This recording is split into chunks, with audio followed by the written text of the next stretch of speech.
Sejumlah wilayah di Indonesia terendam banjir akibat hujan deras. Di Brebes, Jawa Tengah, sejumlah desa di 4 kecamatan terendam banjir.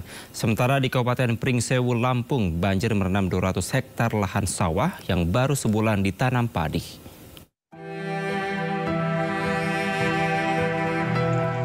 Banjir akibat luapan Sungai Pemali di Brebes, Jawa Tengah menyebabkan sejumlah desa di Kecamatan Jatibarang, Wanasari, Songgom, dan Larangan terendam banjir. Banjir terparah yakni di Desa Kedung Tukang, Buaran, Kebon Agung, dan Desa Bojong, Kecamatan Jatibarang.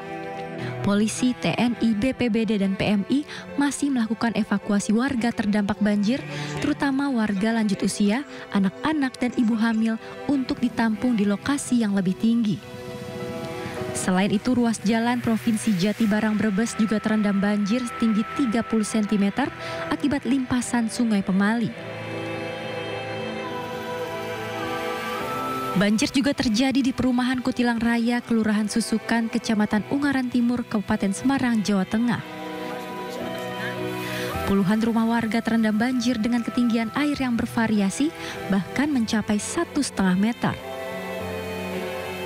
Selain di perumahan Kutilang Raya, banjir juga merendam perumahan Sidosari dengan ketinggian mencapai 1 meter.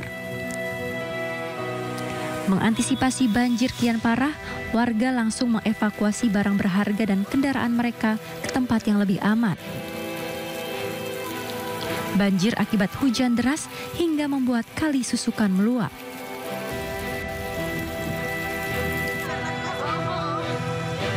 Sementara itu, warga dan pegawai Pemda Kabupaten Pringsewu, Lampung terpaksa beraktivitas di genangan air. Mereka harus melewati air setinggi 40 cm untuk menuju tempat kerja. Banjir juga merendam 200 hektar lahan sawah yang baru sebulan ditanami padi. Banjir terjadi akibat luapan Sungai Wai Bulog yang membawa kiriman air dari Sungai Wai 5 Pesawaran. Tim kontributor iNews melaporkan. Dan pemirsa, untuk mengetahui informasi mengenai penanganan bencana banjir dan longsor yang telah menelan puluhan korban jiwa di sejumlah daerah, sudah bergabung bersama kami Direktur Dukungan Sumber Daya Darurat BNPB, Agus Rianto. Selamat malam, Pak Agus. Ya, Mas Kevin. Selamat malam. Baik, Pak Agus. Pertama saya ingin bertanya terkait dengan saat ini terjadi cuaca ekstrim yang bisa dan telah menelan banyak korban jiwa. Apa update dari tempat Anda saat ini, tepatnya di daerah kawasan longsor di Pekalongan, Jawa Tengah, Pak? Baik, terima kasih Mas Kevin. Para saudara sekalian, jadi perlu ditahu sama bahwa sampai dengan saat ini ya, 21 Januari 2025, tercatat 159 kejadian bencana. Dari 159 tersebut, jadi banjir dan tanah longsor mendominasi, artinya bencana hidrometeorologi basah ya, yang disebabkan oleh cuaca ekstrim, lain adalah hujan dengan intensitas tinggi itu mendominasi. Tercatat banjir sendiri 132 kejadian dan tanah longsor 12. Nah, salah satunya tadi sampaikan Mas Kevin, Kalongan. Dan itu kita ketahui bersama di Cirebon juga terjadi, kemudian Brebes, Pekalongan, kemudian dan Pantura Jawa, itu juga di Lampung ya. Nah, khusus untuk Pekalongan, kebetulan saat ini oleh pimpinan kepala BNPB diperintahkan untuk merapat karena ada kejadian yang cukup masif. Di Pekalongan ini ada 2 kejadian atau bencana, yaitu longsor dan banjir.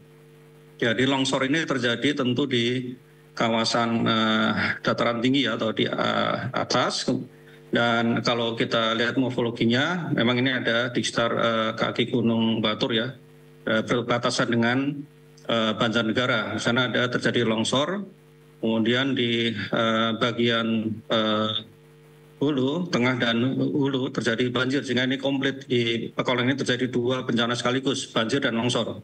Namun yang berdampak masif, yaitu adanya korban jiwa adalah tanah longsor di kecamatan, salah satu kecamatan ya, di Pekalongan, dan ini terinformasi sampai dengan saat ini oleh posko tempat yang sudah diketemukan kurang lebih sebanyak 18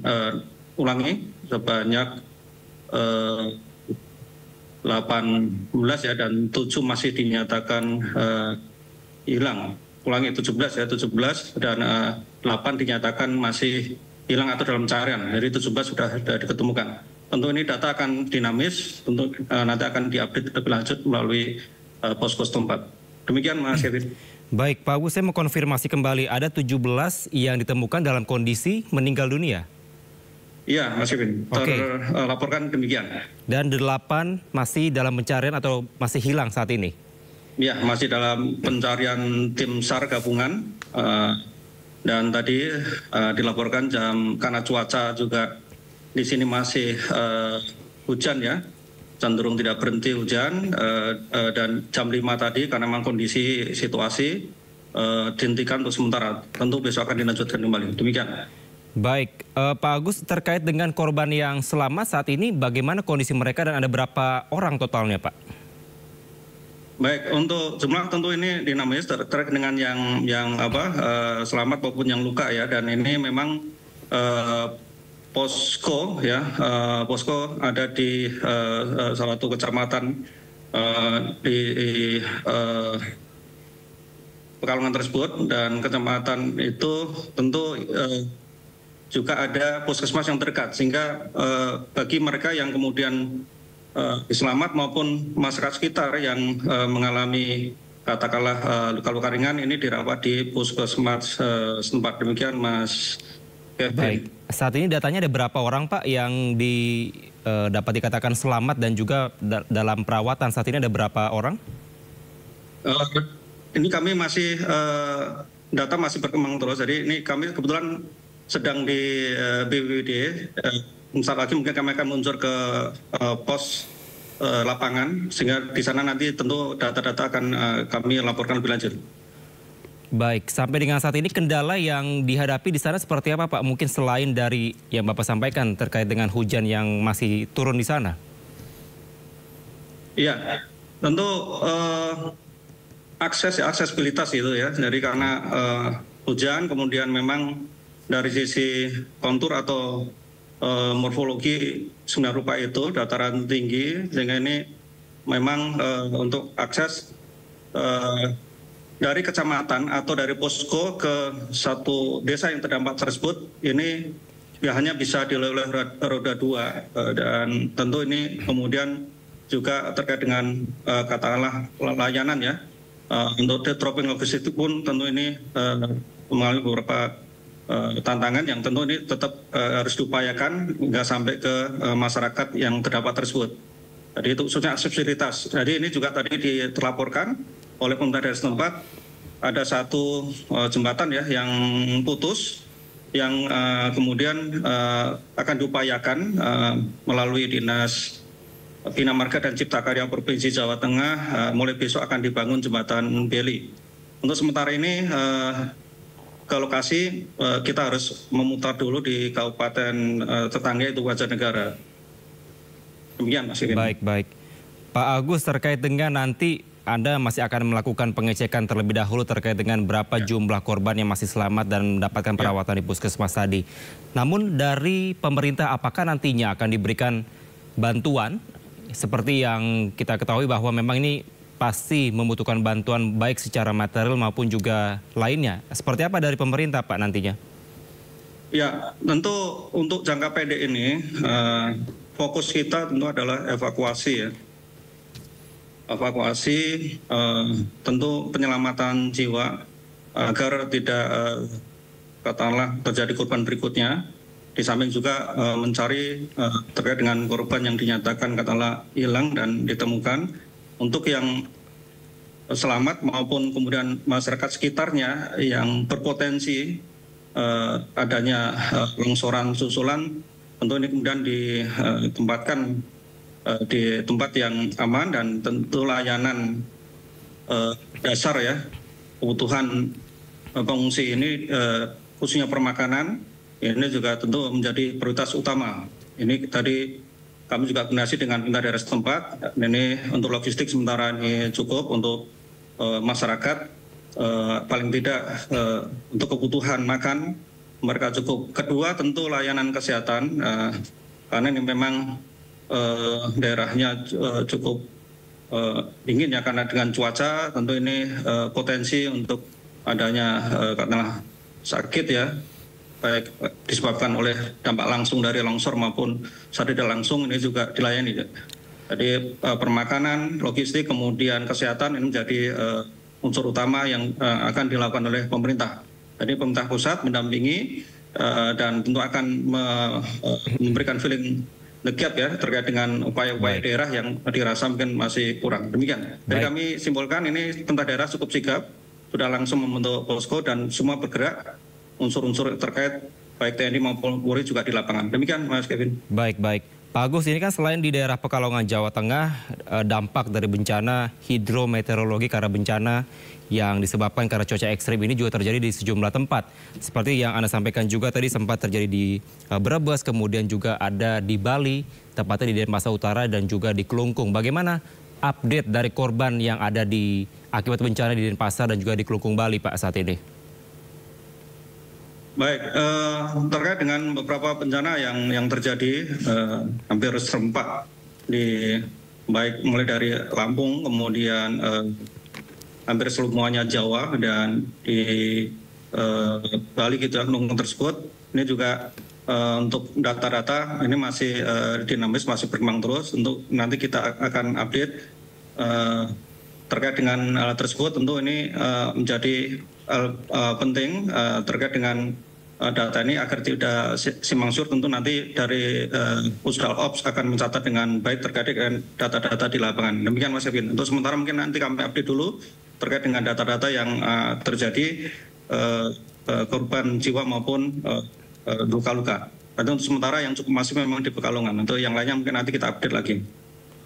Baik. Ada di sejumlah tempat terjadi bencana hidrometeorologi karena memang curah hujan yang cukup tinggi atau cuaca ekstrim seperti di Bali, di Pekalongan, Brebes, dan juga Lampung. Namun sebenarnya Pak, apa yang perlu dilakukan oleh masyarakat dalam bisa melakukan atau memitigasi bencana ini? Mungkin dari pemerintah seharusnya sudah melakukan atau menginformasikan bahwa akan ada bencana atau seperti apa. Karena ini sudah terjadi dan menimbulkan korban jiwa juga di sejumlah tempat. Apa yang perlu dilakukan saat ini, Pak? Ya, baik. Jadi cukup menarik, tadi ada dua lokasi yang kebetulan hari ini saya ke lokasi tersebut, antara adalah di Cirebon dan Pekalongan. Kami tanyakan kepada pemerintah daerah setempat, yang bersangkutan atau pemerintah sendiri mengklaim bahwa baru kali ini terjadi beberapa bencana yang katalah dampaknya cukup signifikan. Jadi contoh saja di Pekalongan, tadi juga saya berikan mengklarifikasi atau mengkonfirmasi apakah ini terjadi setiap tahun. Kalau potensi longsor memang demikian itu, artinya dengan kontur daerah yang dengan serupa itu, kemudian tanahnya subur, kemudian curah hujan cukup tinggi, rawan longsor iya gitu. Namun di tahun-tahun sebelumnya tidak terjadi ataupun belum ataupun tidak terdampak sampai dengan katalah korban meninggal dunia ataupun ada korban beberapa bahkan katalah hingga lebih dari 5 begitu ataupun lebih dari 10 orang yang terjadi di Pekalongan ini. Nah, salah satunya juga dicermati oleh daerah setempat. Barangkali ini juga banyak faktor dan mungkin menjadi sarana untuk koordinasi bersama. Untuk beberapa kejadian adalah adanya limpasan dari sungai ya, alur sungai. Nah, apakah ini kemudian nanti tentu akan diteliti lebih lanjut, apakah karena memang sedimentasi yang sudah sembilan rupa itu. Kedua, tentu terkait dengan hulu, ini juga banyak juga dari masyarakat maupun pemerintah daerah memang telah untuk tanaman-tanaman keras barangkali juga apakah memang sudah beralih ke tanaman berdu atau tanaman yang tidak memiliki akar yang kuat, itu juga mungkin perlu dikomunikasikan atau dikoordinasikan lebih lanjut. Dan juga tentu daya dukung infrastruktur, karena mungkin setiap tahun tentu pertambahan atau demografi juga bertambah. Apakah ini juga terkait dengan daya dukung ataupun kekuatan ya struktur tanah, kemudian sudah banyak bangunan dan sebagainya. Jadi banyak faktor, Mas Kevin. Tapi lebih dari itu, tentu kita sadar betul bahwa memang kita akan tinggal di karuniai negeri yang sangat subur, sangat indah. Namun tentu ada juga katakanlah rawan bencana. Nah, rawan ini tentu bisa kemudian direduksi ataupun dikurangi ataupun dengan pengurangan risiko bencana upaya-upaya. Tentu banyak hal, baik secara struktural maupun non struktural begitu, Mas Kevin. Jadi banyak hal yang mungkin nanti juga bisa evaluasi bersama, semua pihak tentu harus kolaboratif untuk penanganan jangka panjang ini. Demikian, Mas Kevin. Bagus, mungkin terakhir Pak, adakah call center yang bisa diberikan kepada masyarakat bila nanti terjadi bencana yang tidak terduga sebelumnya? Adakah nomornya Pak, bisa disebutkan? Ya baik, kalau jelas call center Postal Ops kami adalah 117 yang selama 24 jam ini akan melayani laporan ataupun aduan untuk informasi bencana-bencana yang ada di negeri kita ini. Demikian Mas Kevin. Baik, 117 Pak ya, betul ya? Ya. Baik, dan juga tentunya bagi masyarakat yang berada di daerah atau kawasan tinggi dapat lebih waspada karena belakangan ini curah hujan atau intensitas hujan masih cukup tinggi saat ini. Terima kasih Pak Agus Rianto, Direktur Dukungan Sumber Daya Darurat BNPB telah bergabung bersama kami di Sindo Prime. Selamat malam, salam sehat selalu Pak. Selamat malam. Di era Presiden Joko Widodo, pemerintah memberikan kesempatan kepada ormas keagamaan untuk mengelola konsesi tambang. Aturan pemberian izin usaha pertambangan khusus tertuang dalam peraturan pemerintah tentang perubahan pelaksanaan kegiatan usaha pertambangan mineral dan juga batu bara.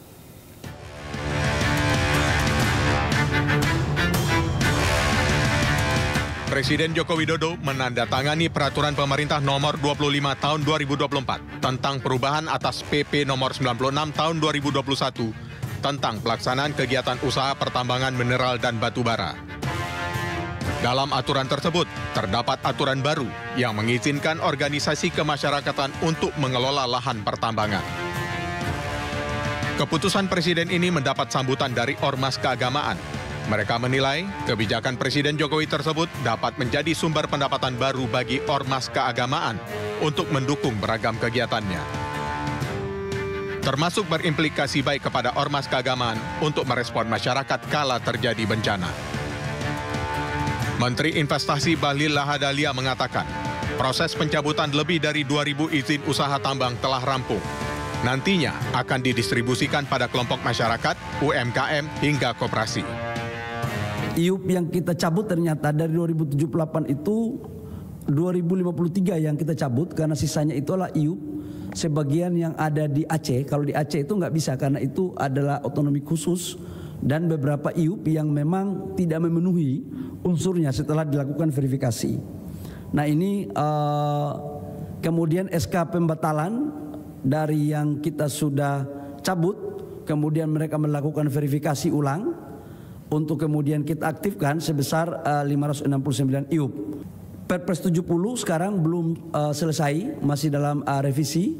Insya Allah kalau ini sudah selesai baru ada pendistribusian lahan kepada kelompok masyarakat maupun UMKM, koperasi, dan yang besar-besar itu tetap harus lewat tender. Dan tendernya tetap lewat mekanisme sebagaimana diatur dalam undang-undang, yaitu di Kementerian ESDM. Sementara itu, sebagian masyarakat menilai konsesi tambang untuk ormas keagamaan merupakan bagian bagi-bagi kue dari pemerintah. Menteri Lingkungan Hidup dan Kehutanan Siti Nurbaya Bakar membantah aturan mengenai pemberian wilayah izin usaha pertambangan khusus kepada ormas keagamaan adalah bentuk bagi-bagi kue. Menurutnya, kebijakan ini diberlakukan untuk mempermudah setiap sayap ormas di bidang bisnisnya masing-masing jauh lebih efektif. Pemberian izin pengelolaan tambang kepada ormas akan jauh lebih efektif daripada membuat proposal permintaan dana setiap kali diperlukan. Organisasi kemasyarakatan termasuk parpol kan juga punya sayap bisnis. Nah, jadi yang dimaksud dengan perizinan itu di sayap bisnisnya. Jadi tetap aja profesional sebetulnya. Tetapi ada pertimbangan khusus nggak? Kenapa harus ormas keagamaan gitu ya? Enggak dibunyiin harus ormas keagamaan. Minimnya pengalaman ormas keagamaan mengelola tambang dikhawatirkan akan membuat ormas bermain dalam ruang kotor. Pemerintah harus selektif dan benar-benar ormas yang bermanfaat bagi masyarakat luas. Terima kasih Anda masih di Sindo Prime. Pemirsa, DPR berencana memberikan izin usaha tambang untuk kampus dan juga UMKM. Hal ini dibahas dalam rapat Balik DPR RI yang membahas tentang revisi Undang-Undang Minerba. Dalam rapat yang berlangsung pada hari Senin kemarin, Balik DPR menyusun aturan untuk memberikan konsesi tambang untuk perguruan tinggi dan juga UMKM. Ada sejumlah syarat dan pertimbangan agar kampus bisa mendapatkan izin. Salah satunya untuk luas izin usaha tambang mineral logam, kampus harus berakreditasi minimal B. Balik berharap dengan cara ini kampus bisa meningkatkan akses dan juga kualitas pendidikan bagi masyarakat. Izin usaha bagi UMKM diatur dengan mempertimbangkan peningkatan kerja dalam negeri, jumlah investasi hingga pemenuhan nilai tambah dan juga rantai pasok. Setelah konsesi tambang dibuka bagi ormas keagamaan, kini giliran perguruan tinggi dan juga UMKM. Lalu siapakah yang diuntungkan, seperti apa bentuk kerjasamanya, dan bagaimana kekayaan alam itu bisa tetap kembali kepada rakyat? Kita akan membahas lebih dalam pemirsa bersama dengan Koordinator Pusat BEM seluruh Indonesia Herianto dan Juru Kampanye Jatam atau Jaringan Advokasi Tambang ada Alfarhad Kasman. Dan juga pemirsa, kami juga telah mengundang sejumlah perwakilan dari Badan Legislatif DPR termasuk Bob Hasan, namun belum bisa hadir dalam dialog pada malam hari ini. Saya akan menyapa narasumber saya. Selamat malam, Mas Farhad dan juga Mas Heri. Halo malam. Halo malam, Mas. Ya, saya mau ke Mas Heri terlebih dahulu. Bagaimana Anda menilai mewakili dari pihak mahasiswa seperti itu ya, terkait dengan adanya rencana atau revisi Undang-Undang Minerba ini? Ya, terima kasih Mas. Selamat malam. Ya, kita melihat polemik ini semakin terus berlanjut ya di dalam rentan 100 hari kepemimpinan Prabowo Gibran ya. Nah, kalau dari perspektif pandangan mahasiswa, khususnya BMSI, melihat polemik ini semakin mengesahkan rakyat ya. Kita melihat undang-undang dalam Minerba, RUU Minerba ya, yang melegitimasikan kampus menerima pengelola tambang. Kita melihat ini sangat bertentangan dengan tujuan adanya perguruan tinggi ya. Karena setahu pengalaman kita ya, perguruan tinggi itu hanya tujuannya ya dua, yaitu mendidik dan mengajar. Nah, kalau seandainya dikasih wewenang untuk mengelola tambang, ini kan legitimasinya udah berbeda dari tujuan pendidikan itu ada. Sehingga negara seharusnya hadir memberikan kontribusi pendanaan untuk pendidikan, sehingga aspek-aspek itu memang terbagi. Kalau dijalankan hal ini akan tumpang tindih kebijakan yang kita lihat ya ke depan. Terlebih RUU Minerba tentang perguruan tinggi ini, banyak sekali konflik-konflik akan terjadi. Termasuk di dalam RUU Minerba ini, itu akan kepentingan daerah, Pemda itu akan ditiadakan ya. Artinya ini kan ada konflik di daerah nanti, bahkan ini akan menjadi gejolak yang ada di daerah. Sehingga perspektif kita, jangan sampai RUU Minerba yang dikasih pengelola perguruan tinggi ini tetap berjalan. Bahkan dari kami di BMSI mendorong seharusnya DPR RI itu harus membahas RUU perampasan aset seharusnya. Kenapa RUU Minerba tentang perguruan tinggi yang dipercepat? Hal itu yang mungkin kita kasih pandangan, Mas. Baik, secara sederhana Anda menilai bahwa untuk revisi Undang-Undang Minerba ini tidak ada urgensinya, Mas Heri? Jelas, Mas. Kalau dari kajian kita ini sama sekali tidak ada urgensinya. Bahkan ini hanya kepentingan-kepentingan para elit melihat keadaan negara kita hari ini ya.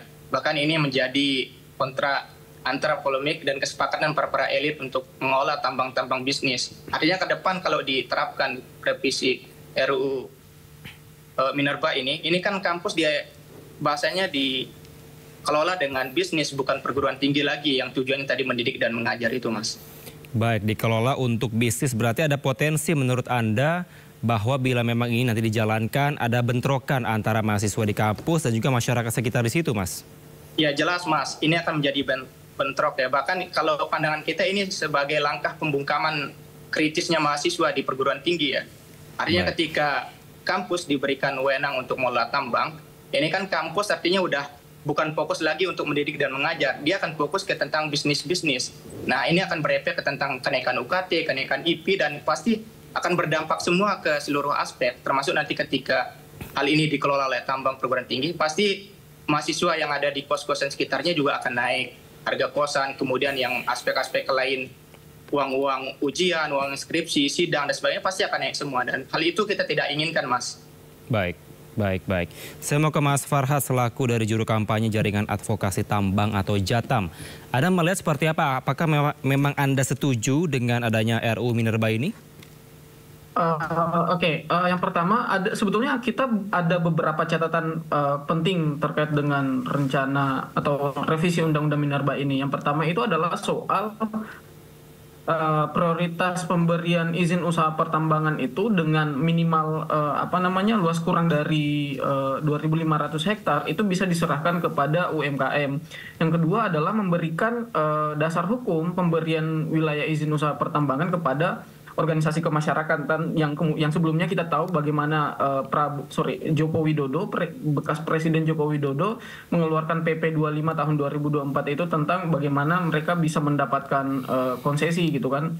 Nah, yang ketiga adalah soal memprioritaskan pemberian WIUP kepada perguruan tinggi. Nah, ini yang menjadi salah satu masalah juga gitu.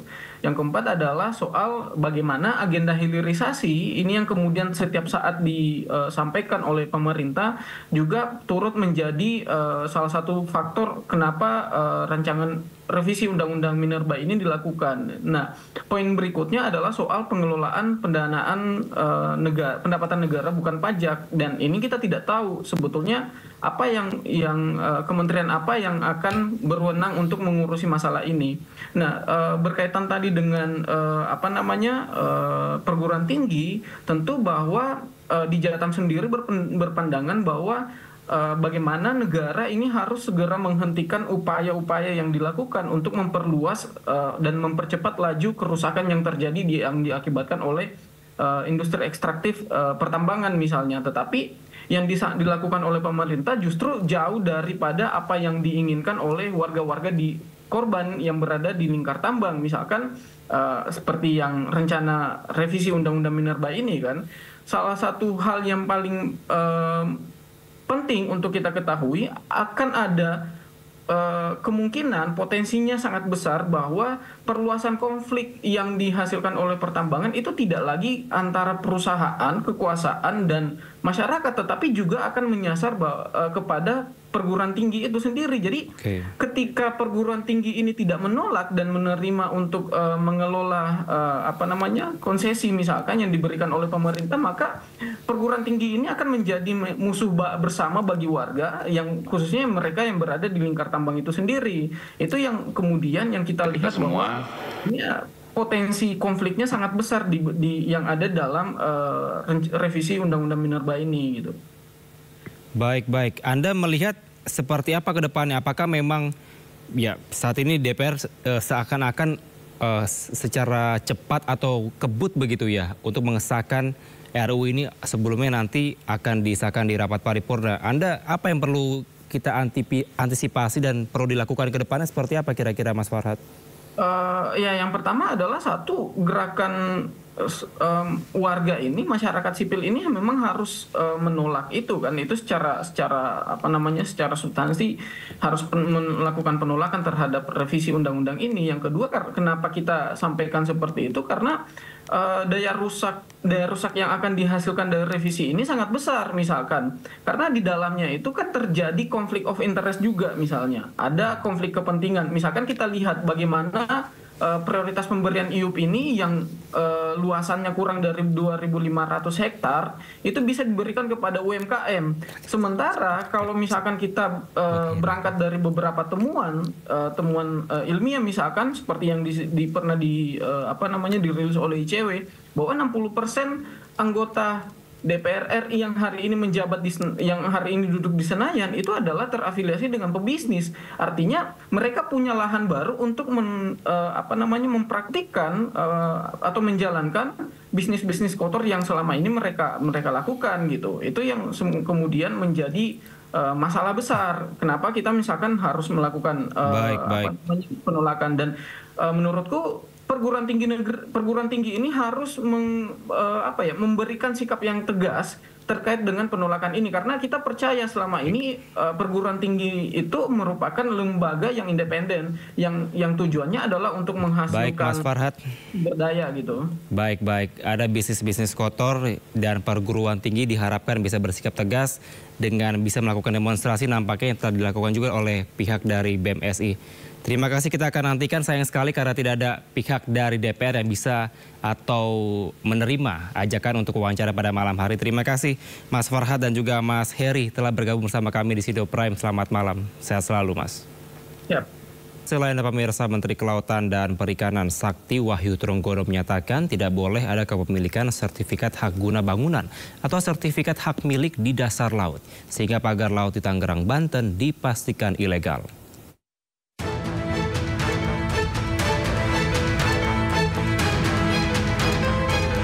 Menteri Kelautan dan Perikanan Sakti Wahyu Trenggono memastikan pagar laut di Tangerang, Banten sepanjang 3 km ilegal.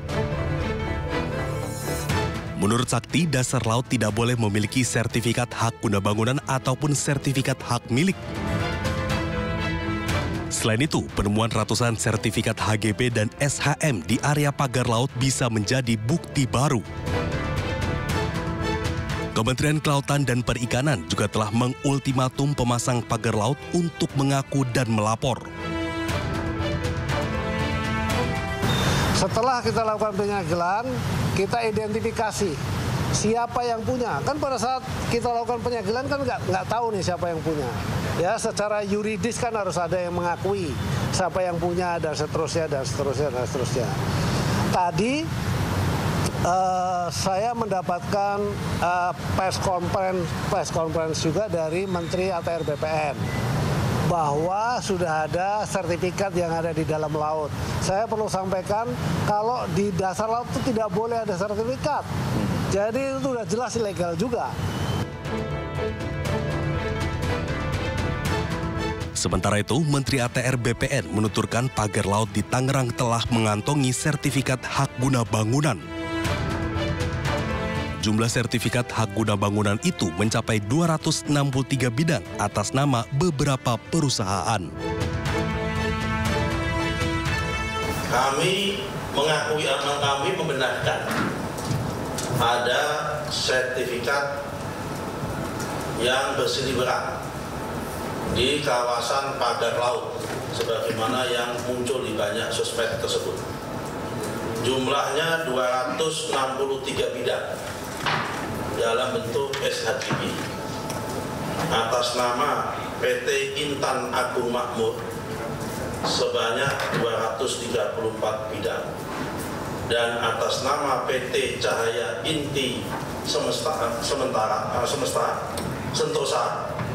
sebanyak 20 bidang. Pembongkaran pagar laut di Tangerang rencananya akan dilanjutkan pada Rabu 22 Januari besok yang akan melibatkan TNI Angkatan Laut, Kementerian Kelautan dan Perikanan, serta ribuan nelayan setempat. Dari Jakarta, Tim Liputan iNews melaporkan. Sementara Menteri Kelautan dan Perikanan Sakti Wahyu Trenggono bersama Kepala Staf Angkatan Laut Laksamana Muhammad Ali sepakat untuk membongkar pagar laut misterius. Hal itu bertujuan demi menjaga laut Indonesia.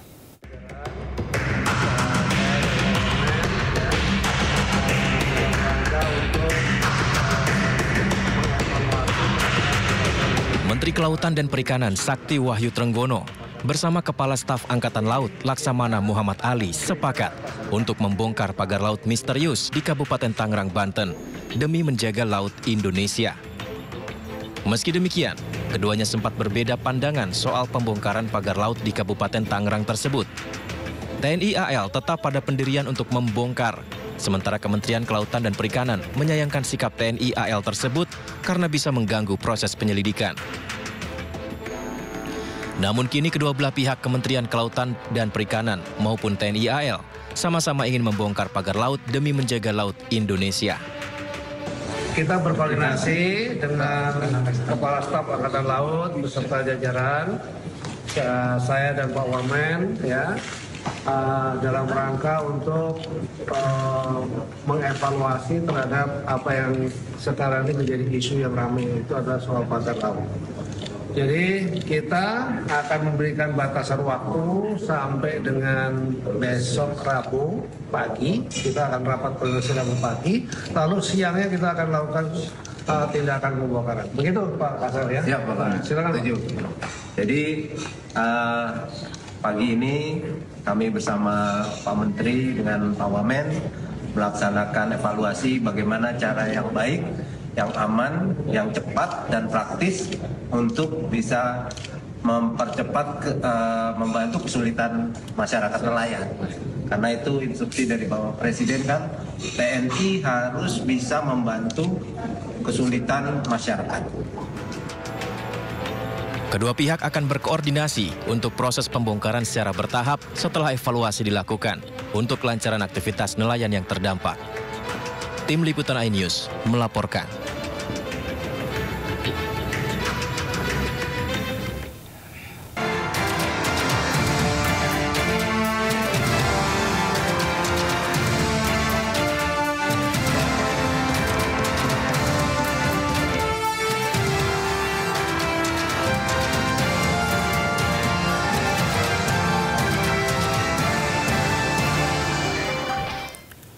Pemirsa, program Makan Bergizi Gratis atau MBG yang sudah berjalan lebih dari 2 minggu masih memiliki berbagai permasalahan. Presiden Prabowo Subianto bahkan sampai meminta maaf atas berbagai kekurangan dalam program MBG, termasuk soal belum meratanya pembagian makan bergizi gratis ke seluruh wilayah Indonesia.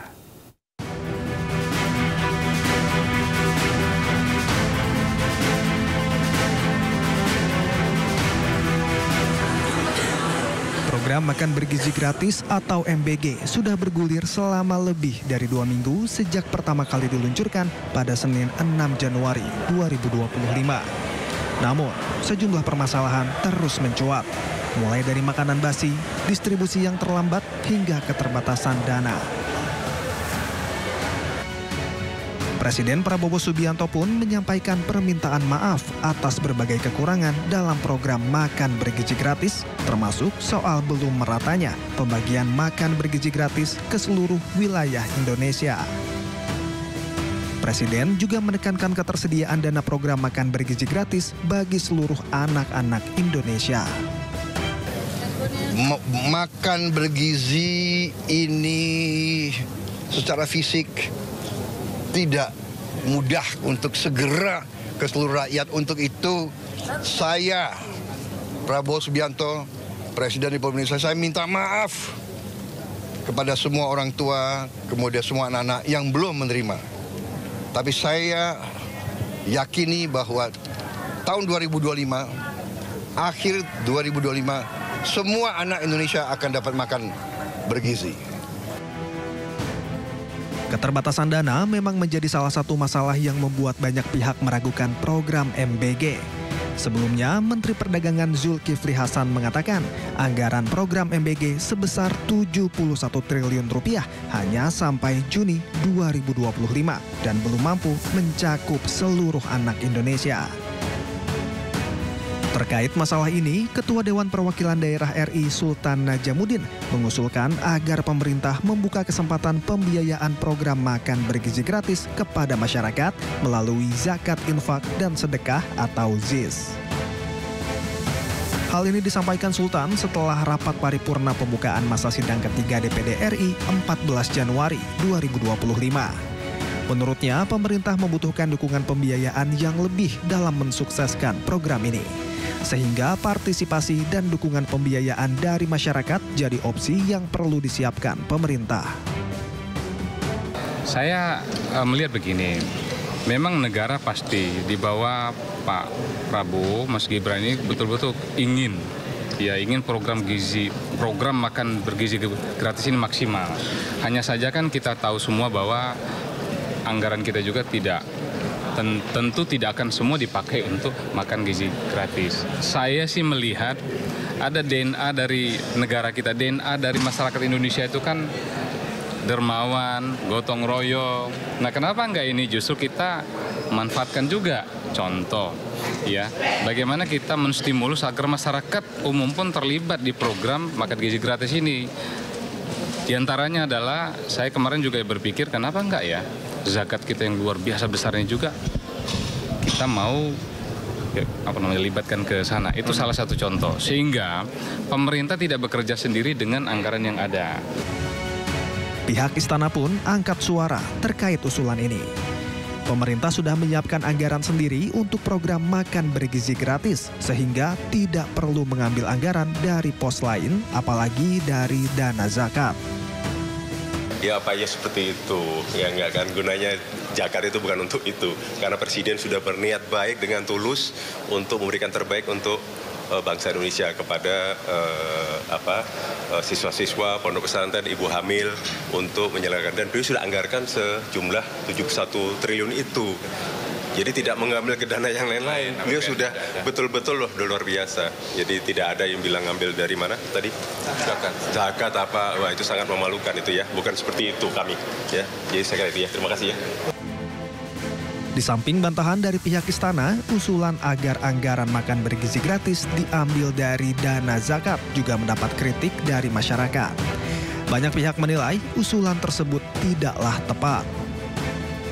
Untuk mengevaluasi berbagai permasalahan terkait program makan bergizi gratis, Presiden Prabowo Subianto mengambil sejumlah menteri untuk mengikuti rapat terbatas di Istana Kepresidenan Jakarta pada Jumat 17 Januari 2025. Menurut Kepala Badan Gizi Nasional Dadan Hindayana, secara khusus Ratas membahas soal evaluasi makan bergizi gratis yang telah berjalan selama 10 hari. Satu hal yang paling membuat Pak Presiden ingin melakukan percepatan karena beliau sangat concern dengan tuntutan anak-anak yang belum kebagian makan bergizi.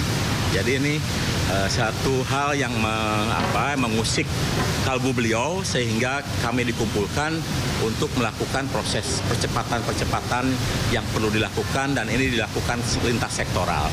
Mulai dari perencanaan di Bappenas, bantuan Kementerian Pertahanan, TNI Polri, Menteri Desa, Menteri Koperasi, Menteri UMKM, Menteri Dalam Negeri, kemudian Menteri BUMN dan lain-lain, supaya kami bisa segera melayani lebih banyak lagi anak di seluruh Indonesia, termasuk ibu hamil, menyusui dan anak balita. Selama lebih dari 2 minggu berjalan, makan bergizi gratis menyasar 31 provinsi dan mencakup 220 satuan pelayanan pemenuhan gizi atau SPPG dengan 650.000 penerima manfaat. Ditargetkan bulan Agustus akan melayani 6 juta penerima manfaat. Tim Liputan, iNews melaporkan. Pemirsa, Ketua DPR RI Puan Maharani mengapresiasi hasil survei 100 hari kinerja pemerintahan Prabowo Subianto Gibran Rakabuming Raka. Puan juga meminta pemerintah bekerja lebih keras.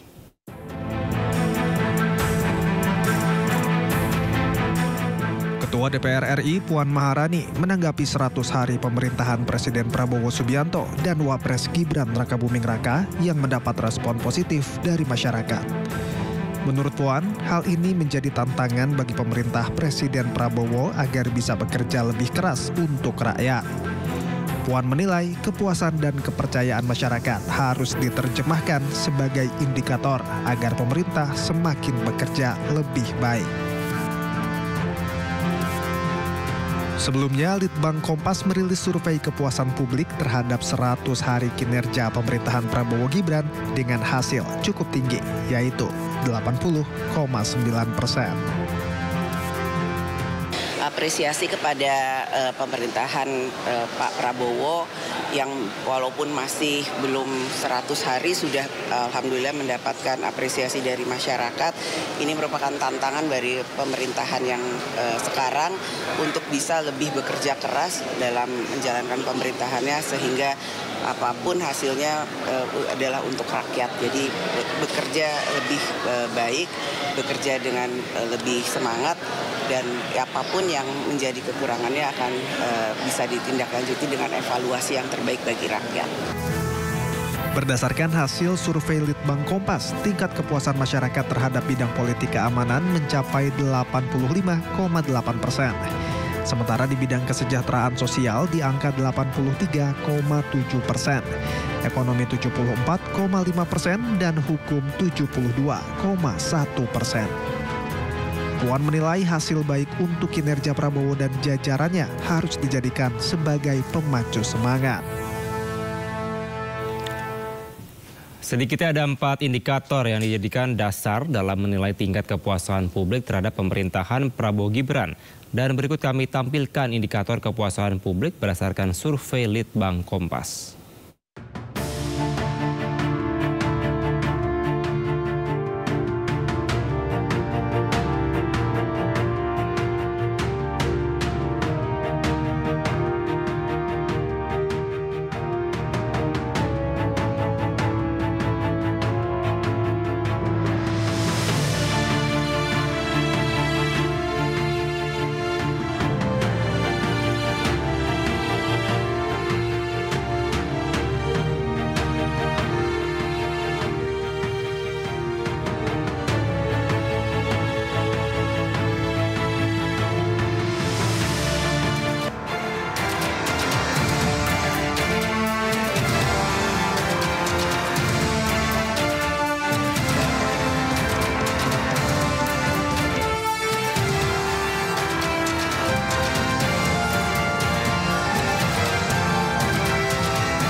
Kembali di Sindo Prime pemirsa, pelantikan Donald Trump sebagai Presiden Amerika Serikat dilaksanakan di dalam gedung Capitol atau gedung Kongres Amerika Serikat dan bukan di luar ruangan. Cuaca dingin menjadi faktor utama pelantikan digelar di dalam ruangan sekaligus yang pertama kalinya dalam 40 tahun upacara pelantikan Presiden Amerika Serikat.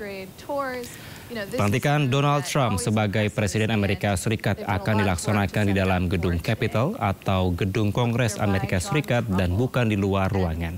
Upacara pelantikan Presiden Amerika Serikat yang umumnya dilakukan di depan gedung Kongres dipindahkan ke dalam kompleks Kongres atas permintaan Trump karena suhu dingin ekstrim. Ini akan menjadi kali pertama pelantikan di dalam gedung tersebut sejak 1995 saat Ronald Reagan dilantik untuk masa jabatan keduanya. Exciting moment when they come into the Capitol building. What we can see is Dan pemirsa, untuk mengetahui situasi terkini pasca pelantikan Donald Trump, ada rekan kami Aiman Wicaksono di Washington DC, Amerika Serikat. Selamat malam waktu Indonesia, Mas Aiman. Bagaimana jalannya pelantikan Trump kemarin? Dan bagaimana situasi pada saat ini? Berjalan lancar. Ini merupakan ring 1, khusus di depan saya ini adalah Capitol Hill, kurang lebih sekitar 300 meter di depan saya. Cuma saya nggak bisa balik ke sana karena backlight ada matahari ya. Ya. Iya. Dan suhu di sini memang luar biasa sekali. Hari ini minus 12 derajat. Kalau saya tunjukkan pada Anda di mobil, ya. Ini sampai bersalju seperti itu dan tidak mencair. Dan ada hal yang menarik ya dari pelantikan inaugurasi Presiden Amerika Serikat dan juga JD Vance. Jadi ada hal yang menarik yang menurut saya bisa diambil sebuah pelajaran penting buat Indonesia. Sebelum menuju ke Capitol Hill, Donald Trump dan Joe Biden, presiden sebelumnya, itu satu mobil yang bernama mobil The Beast, betul ya, mobil Presidenan Amerika Serikat. Mereka berjalan atau mereka berada dalam satu mobil menuju ke Capitol Hill. Lalu kemudian pada saat di Capitol Hill dilakukanlah prosesi seremoni pelantikan dan seterusnya. Pada saat pidato, ini yang menarik, Donald Trump justru mengkritik ya, ini Joe Biden, presiden sebelumnya.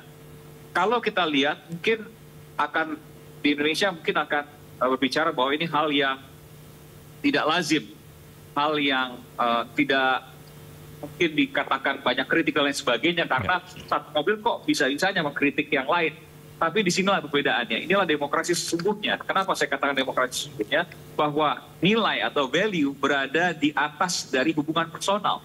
Jadi yang mereka perjuangkan adalah nilai atau value yang mereka yakini. Kalau ada perbedaan itu wajar. Tapi kemudian value itu yang harus diperjuangkan dan mungkin saja berbeda. Dan kritikan itu kemudian tidak membuat hubungan secara pribadi atau personal menjadi renggang. Value berbeda, tapi hubungan secara pribadi tetap ada.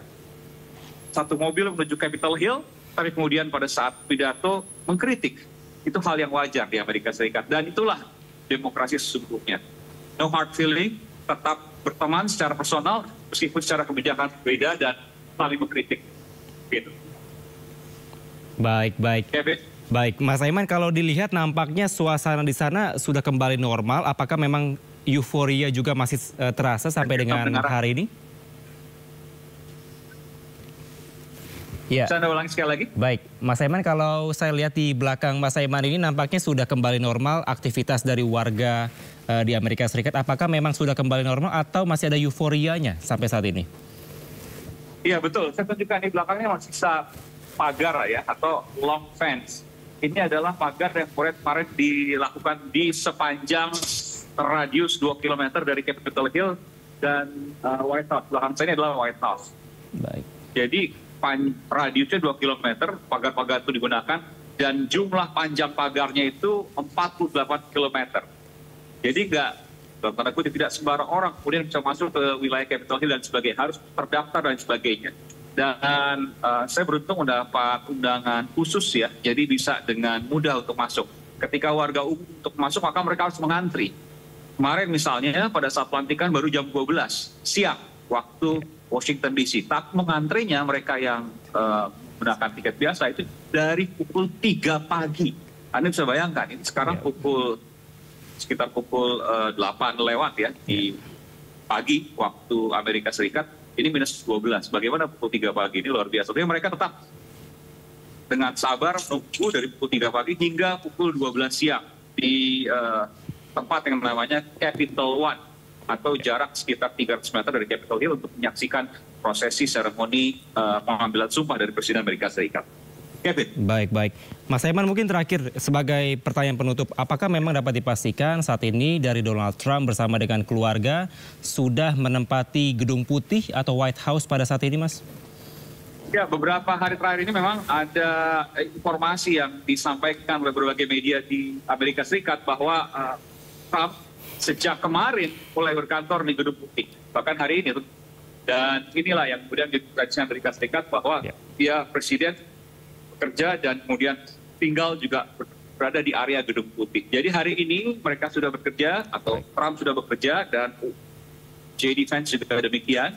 Dan yang mengejutkan ada satu hal, misalnya ada puluhan executive orders atau perintah eksekutif yang kemudian sebelumnya ditandatangani oleh Joe Biden atau disepakati oleh Joe Biden, kemudian dibatalkan oleh Trump. Di antaranya adalah soal TikTok misalnya, yang sudah diputuskan oleh Mahkamah Agung, kemudian dikeluarkan Mahkamah Amerika Serikat, kemudian dikeluarkan executive orders atau perintah eksekutif oleh Donald Trump kemarin.